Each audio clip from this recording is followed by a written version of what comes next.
This is Regis Program, and you're tuned into True School Sports. It's personal between me and you, and I'm going to do you some serious harm, you big stiff idiot. The untouchable True School Sports Empire proudly presents something the boxing game's missing. Hey, what's going on? It's your boy BT, and I came here to talk some boxing with the thousands of True School Sports subscribers. Now, you guys know that one of my responsibilities when we talk about boxing is to bring out the good in boxing, the bad in boxing, and the indifferent, and definitely to stick up for not just what's right, but what's right for all fighters, not just the big names, but especially the small names, the guys that, you know, get the short end of the stick and don't always have the biggest backing behind them, because boxing can be a really cruel world when it comes to that type of thing. So we all know that February 3rd out there in Arizona was supposed to be Emanuel Navarrete taking on Oscar Valdez. It was supposed to be a really fun all-Mexican fight, you know, and it made sense that the fact that it was in Arizona. But since then, Oscar Valdez has pulled out the fight, and he's withdrawn from the fight. So who is Oscar Valdez, or who is, I should say not Valdez, but who is Navarrete fighting in place of Valdez? Well, Valdez was the number 2 ranked contender in the WBO 130-pound rankings. Navarrete is fighting number 3 ranked contender, Liam Wilson. Now, you guys may be saying, number 2, number 3, well, BT True School, who's number 1? Well, number 1 would be none other than Archie Sharp. Yes, that Archie Sharp. Now, I have never made a video about Archie Sharp ever. This is the first time for me, but I know who he is. I watched him fight, and I know because I look at the rankings and I study the rankings very in depth when it comes to boxing. And I've known for a while that Archie Sharp has been number 1, because I know Archie Sharp was calling out Shakur Stevenson. I know Archie Sharp has had a lot of guys in the queue skip him and get title shots, and it hasn't been fair to him.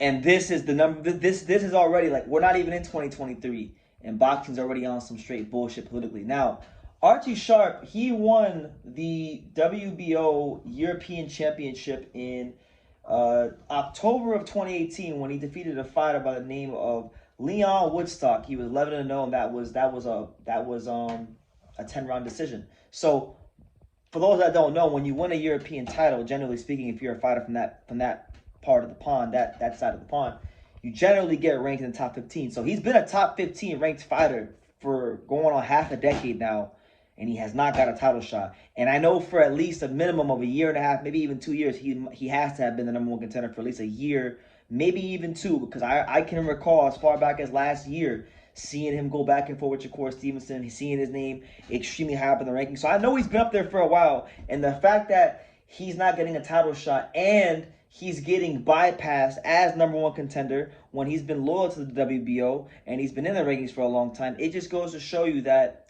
the boxing ranking system is broken. Now, do I think Archie Sharp would beat Navarrete? I'm not so sure. I'd have to do a film study to give you guys a more accurate opinion on what I think about that. But whether I think he'd win or lose is besides the point.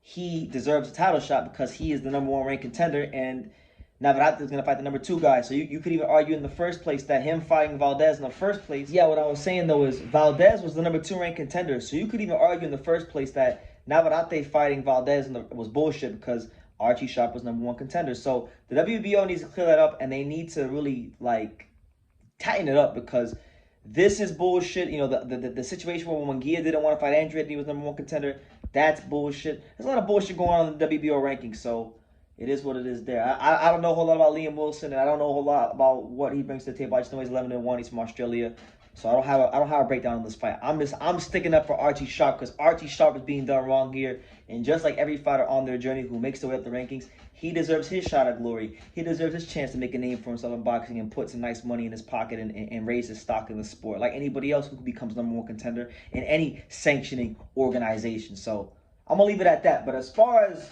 the rest of the card, because I wanted to talk about that rest of that card, because there is one fight on that card that I am very intrigued about. Now, one of the fights on the card is going to feature 2 top fighters in the 130-pound division.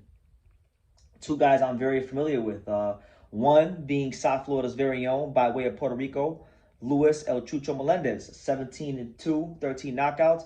Really shouldn't have gotten a loss. His last fight, he was robbed on the scorecards against Eduardo Ramirez on the Gervonta Davis Rolly Romero undercard.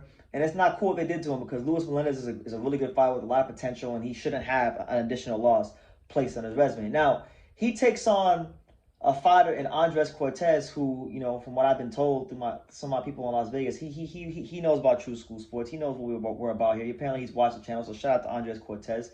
I know he's a good fighter. You know, Andres Cortez has been doing his thing for a long time. You know, he had that really sensational win last year when he knocked out Genesis Cervania in the first round. And he's kind of just been taking over, doing his thing, scoring these nice knockout victories, being a dominant fighter. And, you know, this is going to be a fun fight because, you know, Andres Cortez is from the mean streets of North Las Vegas. Luis Melendez is from the mean streets of South Florida. You know, so it's North Las Vegas versus South Florida. So, Johnny, if you're out there, hey, my hood versus your hood. Let's see who comes out on top. But, no, all jokes aside, this is a fight that I know, you know, I believe Lewis said he wanted after he beat Thomas Matisse. So now that he's getting this fight, let me see. What are these rankings look like? I want to see if, like, Cortez is ranked anywhere in the 130 ranking. Let me see. Andres Cortez. So I don't see Cortez ranked anywhere, but I do know. Let me see. Is it maybe 35 or 26? Nah.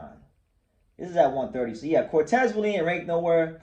Luis Melendez ain't ranked nowhere, but this is a fight that I do know both fighters want, and it's happening. And Cortez is a strong, hard puncher who likes to be explosive and close the gap on you. Melendez is a guy that more so leans towards more of that of being a boxer. I wouldn't call Melendez pillow-fisted, but he's got that respectable pop and understands distance. And, you know, I think with Cortez, you pretty much know what you're getting. Like, Cortez is going to be what he's going to be. He's going to be a strong, durable, tough fighter looking to get you out of there and break you down systematically. Lewis is a bit, I would say, and I know I watched the channel, so I'll probably see this video, but Lewis, I think, is an inconsistent fighter. I think sometimes he looks like a grade A sensational fighter, a guy that could really be a champion in this weight class sometimes when he's fighting at his best. But then sometimes you watch him, especially in that last fight against Eduardo Ramirez, where I thought he won, but he left it a little bit too close. And, you know, the punch volume dipped as the fight went along, and he sometimes does a little bit too much more posing. I feel like if he was a guy that got off his punches first and initiated the action, maybe he'd be a bit more dominant in the ring. But either way you cut it up and slice it, I think this fight's going to tell us a lot about who Luis Melendez are and Andres Cortez are. So to me, that's really the fight on the undercard of this fight. And then you got also Xavier Martinez on the card, Landolfo Delgado on the card, Nico Ali Waz on the card, Emiliano Vargas is on the card. Apparently you're going to have also Richard Torres Jr. fighting another TBA on the card. So Top Rank is definitely going to stack this card with a lot of name prospects and good contender fights like Melendez versus Cortez. And, you know, it is what it is. But, yeah, either way, look, Archie Sharp is getting screwed, and it's not right. And I just wanted to make my thoughts known on that. But, you know, shout out to all the other fighters on the card, and best of luck to Liam Wilson as he gets his shot. But, you know, Archie Sharp deserves his shot, and I want to just leave it at that. So, leave your comments down below. Let me know what you guys think about this situation that I brought to your attention and any of the other fights and things I mentioned in the video.